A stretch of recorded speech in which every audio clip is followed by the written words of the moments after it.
Welcome to Messed Up, where we discuss funny and traumatic childhood stories while still being children. I'm your first co-host, Joshua Liley. And I'm your second host, Charlotte Sprague. In today's episode, we're going to discuss about Josh's childhood stories from elementary years. Let's start the show. So, growing up in... Well, I moved around a lot because I was military. That's the state that this story takes place in was Washington when I was around 4. Oh, so were you in DuPont or Silicon? No, I lived in JVUM. When I lived there, I had this neighbor named Jones. We were similar in age, around a month apart maybe, and we were in my backyard with my older sister, Abby. Where were your parents? They were inside watching a football game with the neighbor kid's parents. Oh, so the neighbor that you were playing with? Correct. Me and Jones were throwing a kid-sized football around in the backyard, and my sister went inside to get us some juice. Almost immediately after she left, Jones told me to follow him out of the backyard. Oh, where'd you go? He brought me to his garage to show me his dad's golf clubs. Oh, no. Yeah, wasn't the smartest idea. Well, then what happened? Well, we ran back to my backyard and took 2 golf clubs and some golf balls. We tried to get back there before my sister noticed we were gone. Luckily, my sister was distracted talking to the adults, so we just started swinging and hitting some golf balls. After a little while, we got a little bored and came up with our own little game. In this game, we stupidly tried to hit the leaves of the tree by throwing the metal golf clubs in the air. Why in the air? Don't ask me. But after we started playing the new game, Jones threw it and it hit me straight down the middle of my head, and I obviously cried. Well, did anyone hear you crying? Or... My sister, after hearing me crying, then ran out of the house with my juice, and when she saw me crying with blood going down my head, she tripped on the air of all things and spilled. Well, after the juice spilled, they ran out in shock and just ran back inside. Well, were they calling 911? No, they just got an ice pack and towel and wrapped the towel around my head to stop the bleeding, and then put the ice pack on. Well, did they ever take you to the doctors? Not right away, but they gave me ice cream though. So in the end, I went to the doctors a few days later and I got stitches from the tip of my head to the back of my neck. My best advice to the kids and adults is golf clubs aren't the greatest bouncy ball for kids to be playing with. Well, that concludes this episode of Messed Up. We hope you enjoyed our discussion on me and my idiot neighbor. We'd love to hear from you if you enjoyed today's show. You can connect with us on social media by letting us know your thoughts, questions, or topics for future episodes. This is Messed Up, signing off.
Welcome back to Messed Up, where we discuss funny and traumatic childhood stories while still being children. I'm your first co-host, Joshua Liley. And I'm your second host, Charlotte Sprague. In today's episode, we're going to talk about me and one of my funny experiences with a plastic baseball bat, yoga ball, and dangerously rainy day. Let's jump in. So, you mentioned some pretty interesting things during the intro. Care to explain? So the story starts off with me and my brother, Lucas, playing around during kindergarten years. We were wrestling in my living room, and maybe around 10 minutes later, we got bored. Being the creative geniuses we were, we went outside to my backyard to play. What happened next? After we went outside, we came up with our own little game. What did you do? We stacked some old blue plastic buckets into like a pyramid shape, and one of us stood on top of this like toddler slide thing. Was it like a short slide or? No, it was like a 3-step slide for kids. It was green and brown, and we had it in our backyard. One of us would throw a giant yoga ball, and the other one would stand on top of the slide and hit it like it was a giant baseball with the plastic bat. Okay, but where did you get the yoga ball from? I have no idea, but I do know that the slide was wet from the rain and slippery too. It was raining? Yeah, but in my defense, I did wear rain boots. And this, where did things go wrong? Yeah, right about now. My brother threw the ball, and the force of it, surprise, surprise, flung me back off the slide and onto my back. Dang. In my old karate classes, they taught me how to fall with both palms down so you didn't break your wrist. But my left hand did fine, but my right forgot all of my training. Did you break your wrist? No, but I broke my right radius. It's a bone in your arm that like changes the movements, so when you flip your hand over to see the top of your palm or the back of your hand, I had a cast on it, and it was my writing arm, so I had to use my left hand for writing. Wow. So in the end, it healed after a few months, and I got to keep the cast. My best advice to the kids and adults is standing on top of a wet slide and hitting a giant yoga ball half your size isn't the smartest move. Well, I hope you enjoyed this episode of Messed Up about Charlotte and her dumb brother. Until next time, this is Messed Up, signing off.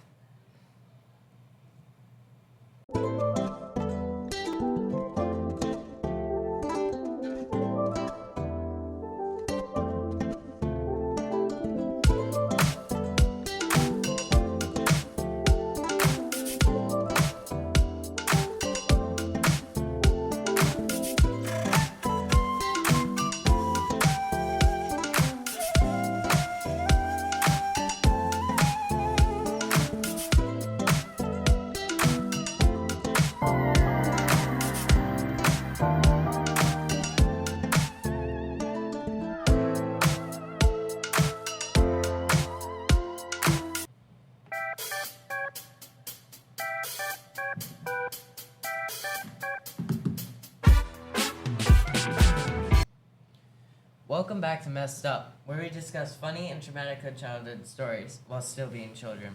I'm your first co-host, Joshua Liley. And I'm your second host, Charlotte Sprague. In this episode, we're going to talk about Josh's stories from elementary years. Let's start the show. So we've talked about 2 pretty crazy stories so far. What else do you got? Well, I was a troublemaker when I was younger, so I have lots of stories. Was a troublemaker, bro. You still are. I was more of a troublemaker back then. Like breaking many windows, running into palm trees, and a lot more stuff. But I think my best story is actually something I didn't do. What's that? Well, to start this story, we have to go back to the day I was born. Really? What happened? Well, my mom had been in the hospital for hours giving birth to me. When she finally finished, the doctors swaddled me and ran some tests and said everything was normal. So what was the problem? Well, my mom was skeptical because I was literally the color blue. But she took me home and I met my sister Abby from the story before. So this seems like everything's normal. So what was the problem? I'm getting into that. My mom tried to feed me, but I wouldn't eat. So it got to the point where she had to call the doctors and check me out. I had to spend 4 days in the clinic before they figured out what was wrong. So what was wrong? I had no thyroid. They called it congenital hypothyroidism. What's a thyroid and why do you need it? It's like a kind of butterfly-shaped organ in the front of your neck. It develops your growth, metabolism, and basically you need it to live. And you were born like without it? Yep. Figures. that I know that only you would forget to be born without a thyroid or whatever. So did they fix you?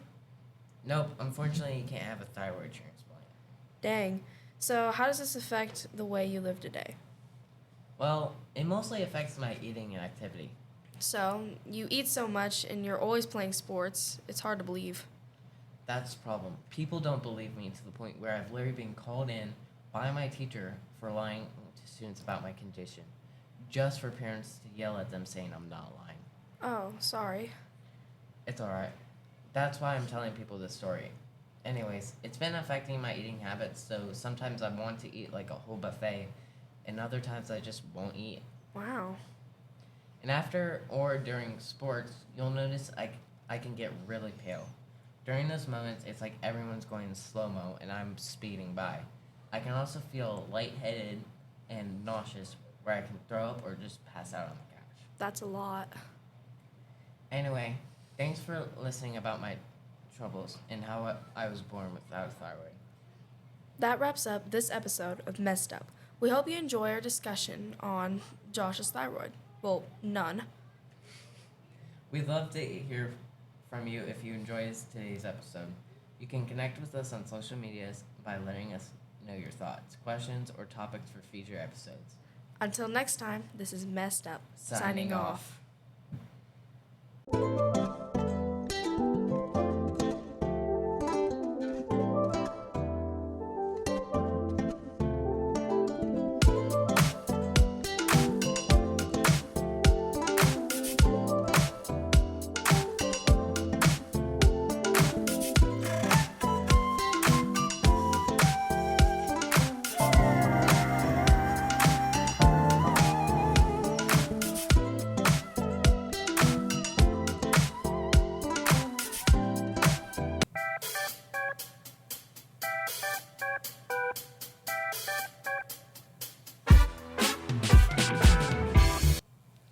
Hello again, Messed Up listeners. We're back again. I'm your first co-host, Joshua Liley. And I'm your second host, Charlotte Sprague.